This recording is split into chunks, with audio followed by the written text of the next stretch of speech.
Okey, yang ni adalah satu spray gun daripada Basic. Ini kegunaan dia, korang nak spray gun korang punya cat. Okey, kerja yang cepat menggunakan cat adalah menggunakan sprayer gun.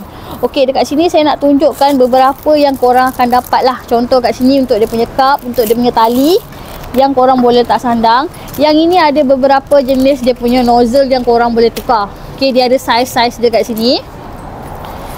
Macam biasa kalau jenis yang elektrik ni memang korang nak charge, korang kena ada charger dia. Ini adalah bentuk dia punya spray gun. Korang nak tukar nozzle, korang boleh buka je kat sini. Yang ini korang nak adjust untuk dia punya sprayer. Korang nak dia besar ke ataupun kecil. Okay, so kat sini yang istimewanya untuk Basic ni, dekat sini dia ada lampu. Okay, so dekat sini dia ada tempat penyimpanan untuk dia punya nozzle-nozzle.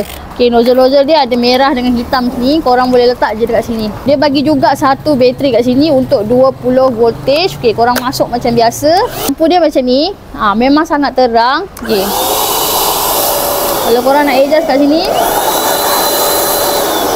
Okay, yang ni lampu dia boleh letak macam ni ataupun macam ni. Okay, so korang nak dapatkan terus saja datang ke One Stationery ataupun korang terus tekan link beg kuning yang kat bawah.